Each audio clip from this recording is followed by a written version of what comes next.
este tema de el inicio, el nacimiento de la filosofía con Tales de Mileto, ¿no es así? Así es, consideramos el inicio de la filosofía a partir del siglo VI, antes de nuestra era, porque fue en estas épocas que se empezó a esgrimir la palabra filosofía y a tener los objetivos de conocimiento que buscó desde el principio, que es el objetivo de estudio de la filosofía es todo lo pensable y su metodología es la constante cuestionamiento acerca de las ideas que tenemos acerca de lo que conocemos, para tratar de profundizar lo más que se pueda en cada uno de estos temas. Así como en arqueología estamos viendo el desarrollo del hombre a través de las pruebas materiales que ha dejado, en filosofía y metodología vamos a tratar de ver el desarrollo del hombre a través de los pensamientos que ha tenido. Bien, interesante, de verdad interesante. ¿Tales de Mileto fue el primer filósofo? Se le considera a Tales de Mileto como el primer filósofo. Como cuando hablamos de él, consideramos importante señalar que provenía de la ciudad de Mileto. Mileto era una ciudad portuaria muy importante de lo que antes era Grecia. Tales de Mileto era un navegante, un comerciante y con bastantes recursos, lo cual le permitió una vida desahogada, pero él, en lugar de descansar sobre estos bienes materiales, era una persona muy observadora, sobre todo del cielo. Recordemos que en el momento de ser navegante, automáticamente uno tenía que ser observador del cielo. Claro. Tenía que ser matemático para calcular las distancias, y aparte Tales de Mileto viajó por todo el mundo conocido. Incluso viajó a Egipto, donde desarrolló sus ideas más importantes. Claro, desde luego. Y obviamente como observador del cielo, pues era un astrónomo. Así es, de hecho. Y tenía conocimiento. Era sabio, ¿no?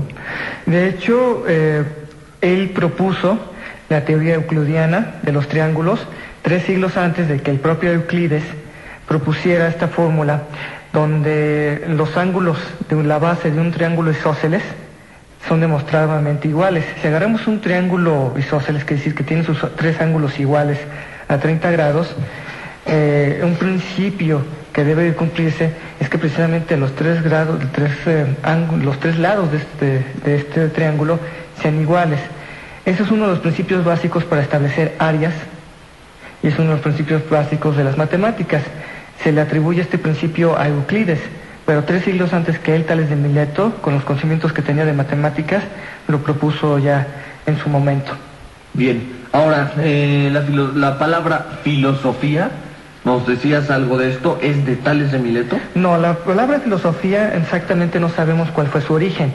Hay una leyenda donde se nos dice que Pitágoras, que fue un matemático y filósofo bastante conocido incluso aún en nuestros días, al presentarse ante el rey Leonte, él le comentó parte de las ideas que tenía acerca del mundo, y el rey Leonte, maravillado, le dijo: «He aquí un verdadero sabio».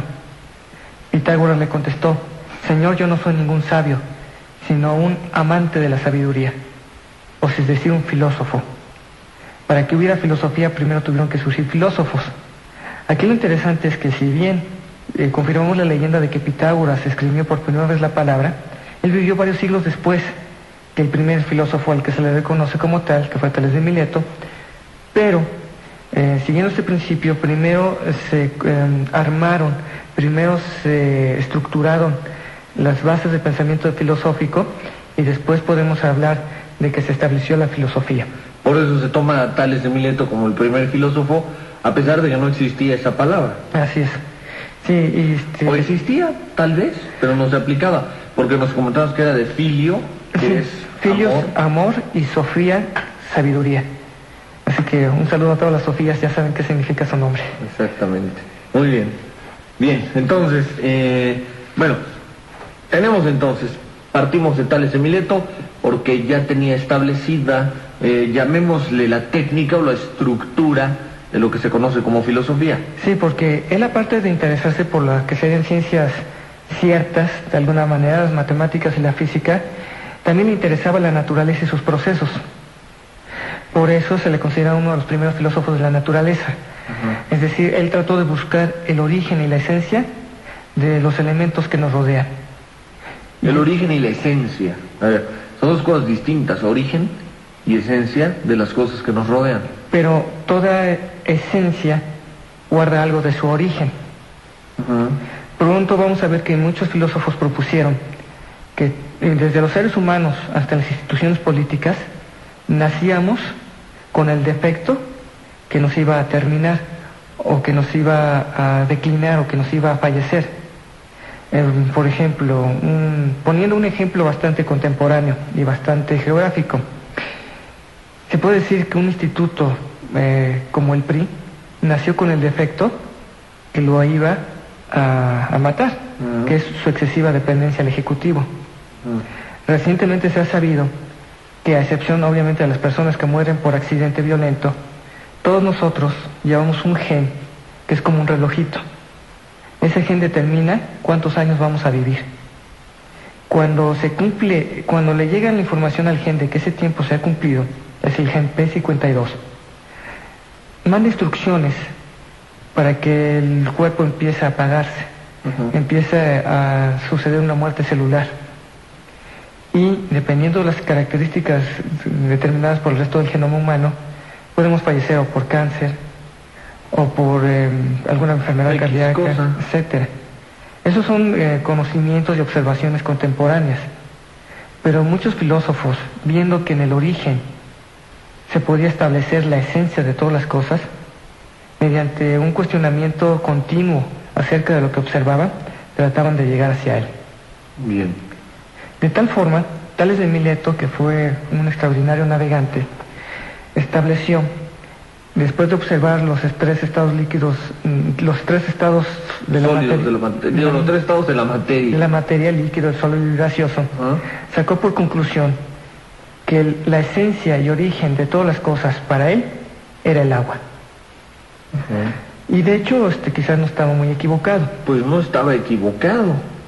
Porque establecimos que había viajado a Egipto, que después de ver la crecida del Nilo, como en sus orillas, después de inundadas, eran la sustancia que utilizaban los campesinos para sembrar, que ahora nosotros lo sabemos, el 80% de nuestra constitución es agua, y que en efecto nuestros antepasados vinieron de la unión celular que se dio en el océano primitivo. Ajá, exacto. Lo que saca un poco de... Ahora, él decía que el origen de todo era el agua. Realmente todo lo que vemos, a fin de cuentas, viene del agua. Hasta el plástico viene del agua. Porque si analizamos correctamente, bueno, el plástico viene del petróleo. El petróleo viene de la descomposición de vida que hubo hace muchísimo tiempo en el planeta Tierra. Se forma el petróleo. Esa vida viene del agua.